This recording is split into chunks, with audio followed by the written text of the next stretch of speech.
Tungsten கனிம சுரங்க திட்டத்தை ரத்து செய்ததற்காக மதுரை மாவட்டம் மேலூர் அருகே வல்லாளப்பட்டியில் நடைபெறும் நன்றி தெரிவிப்பு கூட்டத்தில் மத்திய சுரங்கத்துறை அமைச்சர் கிஷன் ரெட்டியுடன் பாஜக மாநில தலைவர் அண்ணாமலை பங்கேற்று பேசி வருகிறார். அந்த காட்சிகளை காணலாம். 250க்கும் மேற்பட்ட கோவில்கள் இந்த மண்ணில் இருக்கு. எல்லாவற்றையும் தாண்டி இந்த மண்ணை காக்கக்கூடிய கள்ளழகர் கோயில் இருக்குதுங்க. இந்த பகுதியில எல்லோருமே நீங்கள் கொஞ்சம் மனசு கஷ்டப்பட்டீங்க. கிட்டத்தட்ட 4980 ஏக்கர் 5000 ஏக்கர் கிட்டத்தட்ட மத்திய அரசு சார்பா வெளியிட்டு இருக்கிறாங்க. டங்ஸ்டன் எடுக்க போறாங்க, சுரங்கத்திலிருந்து டங்ஸ்டன் எடுக்க போறாங்க. ஒரு விஷயத்தை நம்ம நல்லா புரிஞ்சுக்கணும் ஐயா, நல்லா புரிஞ்சுக்கணும். மோடி ஐயா எப்பொழுதுமே தமிழகத்திற்கு எதிராக எந்த ஒரு திட்டத்தையும் எப்பொழுதும் கொண்டு வர மாட்டார். அது மோடி ஐயாவுடைய ரத்தத்தில் அது கிடையாது. மீத்தேன் ஹைட்ரோ கார்பன் திட்டம் சம்பந்தமே இல்லை. நமக்கு முன்பு இருந்த அரசு கையெழுத்து போட்டாங்க. நாம பதவிக்கு வந்த பிறகு அது டெண்டராச்சு. அப்படி இருந்து தஞ்சாவூர் பகுதியில் விவசாய பெருமக்கள் சொன்னாங்க, ஐயா எங்களுக்கு மீத்தேன் ஹைட்ரோ கார்பன் திட்டம் வேண்டாம் என்று சொன்ன பொழுது 2 நாட்கள்ல பாரதிய ஜனதா கட்சியினுடைய தலைவர்கள் எல்லோரும் டெல்லிக்கு போய் மீத்தேன் ஹைட்ரோ கார்பன் திட்டத்தை நிறுத்திட்டாங்க. இன்னைக்கு இங்க வந்திருக்கக்கூடிய டங்ஸ்டன் திட்டமும் கூட டெல்லியில் அமைச்சர்கள் இருக்கக்கூடிய கிஷன் ரெட்டி ஐயா அவர்களுக்கோ அங்க இருக்கக்கூடிய செயலாளர்களுக்கோ இந்த பகுதி எப்படிப்பட்ட பகுதி, மேலூரை சுற்றி இருக்கக்கூடிய வல்லாளப்பட்டி, அரிட்டப்பட்டி, இந்த பகுதி எப்படின்னு உங்களுக்கு தெரியாது. யாரும் இங்க வந்து பார்க்க போறது கிடையாது. எந்த அளவுக்கு இங்கே பாசன வசதி இருக்கு, 250 கோவில் இருக்கு, கள்ளழகர்களுடைய கோவில் இருக்கு, 2000 ஆண்டுகளுக்கு பழமையான சமணர் படுகைகள் இங்க இருக்கு. தமிழ் பாரம்பரியத்தினுடைய சான்றாக இருக்கக்கூடிய சுவடுகள் எல்லாம் இங்க இருக்கு. அவங்களுக்கு தெரியாதுங்க, தெரியாது. அதனால நாம் புரிஞ்சுக்கணும். தெரியப்படுத்த வேண்டியது நம்முடைய கடமை. மத்திய அரசு கடிதம் எழுதுகிறார். 2023 இந்த பகுதியில டங்ஸ்டன் இருக்கு அப்படின்னு ஜிஎஸ்ஐ அமைப்பு கண்டுபிடிச்சிருக்கிறாங்க. மத்திய அரசுக்கு ரிப்போர்ட், மாநில அரசுக்கு ரிப்போர்ட் கொடுத்திருக்கிறார். அந்த ரிப்போர்ட் மத்திய அரசு கொடுக்கிறார். இங்க டங்ஸ்டன் இருக்கு. அதை வைத்து மத்திய அரசு மாநில அரசுக்கு ஒரு கடிதம் எழுதுறாங்க. 15/9/2023 இந்த பகுதியில இந்த மாதிரி டங்ஸ்டன் இருக்கு, நாங்க ஏல விட போறோம், நீங்க சொல்லுங்க, கருத்துக்களை சொல்லுங்க. இங்க இருக்கக்கூடிய மாநில அரசு கடிதம் போடுறாங்க.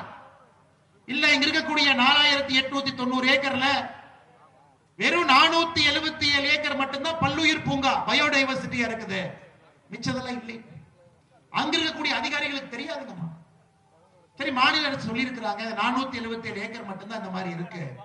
மிச்ச ஏக்கர்ல கோயிலை பத்தி யாரும் சொல்லீங்க, கள்ளழகர் கோயிலை பத்தி யாரும் சொல்லல, ஒருபோக விவசாயத்தை பத்தி யாரும் சொல்லல, பெரியார் அணையிலிருந்து வரக்கூடிய நீர்ப்பாசனத்தை பத்தி யாரும் சொல்ல. உங்களுக்கு என்ன தெரியுங்க? அது டெண்டர் விடுறாங்க. முதல் முறை விட்டு டெண்டர்ல யாருமே எடுக்கலீங்க.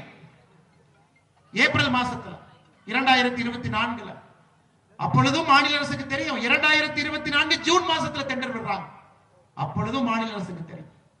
அது நவம்பர் டிசம்பர் மாசத்துல அந்த டெண்டரை எடுத்த பிறகுதான் உங்களுக்கும் தெரியும், எனக்கும் தெரியும், இங்க இருக்கக்கூடிய நம்முடைய ப்ரொஃபசர் ராமஸ்ரீனிவாசன் அவர்களுக்கு தெரியும், இங்க இருக்கக்கூடிய நம்முடைய தலைவர்கள் எல்லோரும் இருக்கிறாங்க, சுசீந்திரன் அவர்களுக்கு தெரியும், கதறி நரசிங்க பெருமாள் அண்ணனுக்கு தெரியும், ராஜசிம்மன் அவர்களுக்கு தெரியும், மாரி சக்கரவர்த்தி அவர்களுக்கு தெரியும், சிவலிங்கத்துக்கு தெரியும்.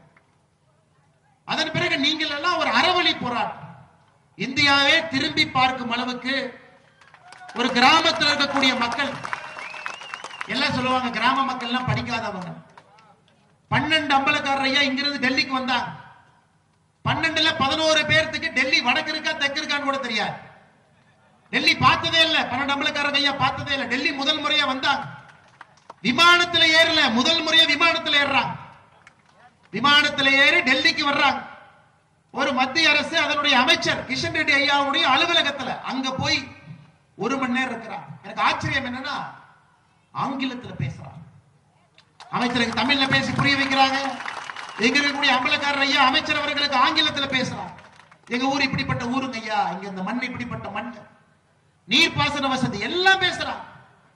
அமைச்சர் அவர்கள் கேட்டுட்டு ஒரே ஒரு வார்த்தை மட்டும் சொன்னாங்க, நான் உங்களுக்கு உறுதி கொடுக்கிறேன், நீங்க குளிர்லயே டெல்லியில இருக்கிறீங்க, 2 டிகிரி குளிர், நீங்க ஊருக்கு போங்க, நாளைக்கு நான் மோடி ஐயாட்ட பேசிட்டு ரத்து பண்ணி கொடுத்துறேன். அம்பலக்காரர் ஐயா சொன்னாங்க, ஐயா நாங்க ஊருக்கு போக மாட்டோம், ஏன்னா ஊர் மக்கள்கிட்ட சொல்லிட்டு வந்துட்டோம், நீங்க ஆர்டர் போட்டு கையில கொடுத்தா தான் நாங்க ஊருக்கு போவோம். அது அம்பலக்காரர் ஐயாவுடைய பெருந்தன்மை. நீங்க ஆர்டர் போட்டு கையில கொடுங்கன்னு சொன்னது அவங்க பெருந்தன்மை. அமைச்சருடைய பெருந்தன்மை என்னன்னா, சரி பரவாயில்ல, நீங்க ஊருக்கு போகாதீங்க, என் கூட வந்து என் வீட்லயே தங்கிக்கங்க. நீ ஹோட்டல்ல தங்காதீங்க, வீட்டுல தங்கிக்கங்க, என்னுடைய வீட்டுல தங்கி. ஐயா உங்களுக்கு தெரியும், ஒரு மத்திய அரசுல ஒரு திட்டத்தை ரத்துப்படுத்துவது எவ்வளவு கடினம்னு உங்களுக்கு தெரியும். அவ்வளவு சுலபம் கிடையாது. பல இடத்துக்கு போகணும், கேபினெட்டுக்கு போகணும், அமைச்சரவையினுடைய ஒப்புதல் வாங்கணும், கேபினெட் செக்ரட்டரி வரைக்கும் போகணும். இவங்க எல்லாம் பார்க்கும் பொழுது 3:30 மணி ஐயா, 3:30 மணி, 24 மணி நேரத்திற்குள்ள அடுத்த நாள் காலை 22 டிசம்பர் அடுத்த நாள் காலை சரியா 4:31 மணிக்கு சாயந்தரம் இந்த திட்டத்தை முழுமையாக ரத்து செய்து நம்முடைய மத்திய அமைச்சர் ஐயா கிஷன் ரெட்டி அவர்கள் அறிவித்திருக்கிறார். ஏன்னா உங்களுடைய குரலுக்கு செவி சாய்த்து நீங்க என்ன சொல்றீங்க, உங்களுடைய மண்ணு உங்க கையில தான் இருக்கு, உங்களுடைய மண்ணு உங்க கையை விட்டு போயிடக்கூடாது. அதற்கு மோடி ஐயா எடுத்த முடிவு. இந்தியாவில் எத்தனையோ இடத்துல ஆர்ப்பாட்டம் பண்றாங்க. ஆனா சில ஆர்ப்பாட்டங்கள் நியாயமான ஆர்ப்பாட்டம், சில ஆர்ப்பாட்டம் நியாயம் இல்லாத ஆர்ப்பாட்டம், அரசியல் நம்ம பார்க்கிறோம். ஆனா உங்களது 100% முழுமையாக நியாயமான, நேர்மையான, நாணயமான ஒரு ஆர்ப்பாட்டம். எத்தனை பேருங்க, லட்சக்கணக்கான மக்கள் இங்கிருந்து 18 கிலோமீட்டர் நடந்து மதுரையில் இருக்கக்கூடிய தபால் நிலையத்தை நோக்கி போறேன். இன்னைக்கு 10 பேர் சேர்ந்தாவே எந்த கண்ணாடி உடையும், என்ன பிரச்சனையாகும் பயந்துட்டு இருக்கிற நேரத்துல லட்சக்கணக்கான மனிதர்கள் கட்டுக்கோப்பாக மதுரைக்கு போய் உங்களுடைய கோபம் என்ன, ஆக்ரோஷம் என்ன அப்படிங்கறது தெளிவா பேசிக்கிட்டு யாரையுமே தரம் தாழ்ந்து பேசாம இதுதான் பிரச்சனை, எங்களுக்கு நீதி கொடுங்கன்னு கேட்டு வந்த பிறகு எப்படிங்கம்மா மோடி ஐயா உங்களுக்கு செய்யாம இருப்பாங்க? யோசிச்சுப்பாங்க, எப்படி மோடி ஐயா செய்யாம இருப்பாங்க? ஆனால் நம்முடைய பாரத பிரதமர் நரேந்திர மோடி அவர்களை போல எப்பொழுதுமே தமிழக மக்களோடு ஊனோடு நரம்போடு கலந்திருக்கக்கூடிய ஒரு மனிதர். இது இந்தியாவில் நீங்க போய் வேற மாநிலத்தில் பாருங்க, எத்தனையோ பிரச்சனைகளை கொண்டு போகும் பொழுது உடனுக்குடன் நீங்க வரும் பொழுது கிஷன் ரெட்டி ஐயா கேட்டாங்க, எல்லா வீட்லயுமே ஒரு ஜல்லிக்கட்டு மாடு நிக்குதே. நான் சொன்னேன், ஐயா நாங்க சாப்பிடுறோமா இல்லையோ, ஜல்லிக்கட்டு மாட்டுக்கு சாப்பாடு கொடுத்துட்டு தான் இந்த மண்ணிலே மக்கள் சாப்பிடுவாங்க. அது சின்ன பெண்ணாக இருந்தாலும் ஒரு வீர தமிழச்சி கண்ணை பார்த்து ஒரு ஜல்லிக்கட்டு மாட்டை நிறுத்தக்கூடிய மண்ணு.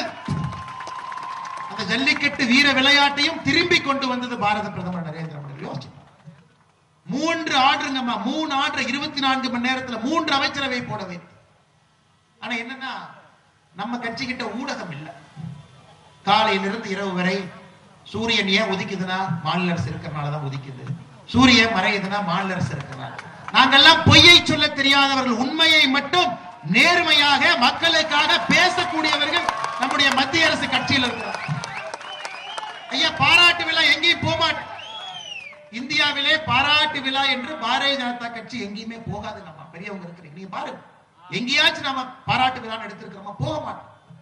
எதற்காக ஐயா கிஷன் ரெட்டி அவர்கள் இங்க வந்திருக்கிறாங்கன்னா, அம்பலக்காரர் ஐயா இன்னைக்கு சொன்னாங்க, ஐயா உங்களை தேடி வந்தோம், எங்களுக்கு மரியாதையா உபசரிச்சு காஃபி டீ எல்லாம் கொடுத்து சமமா உட்கார வச்சு 1 மணி நேரம் எங்களோட பேசினீங்க.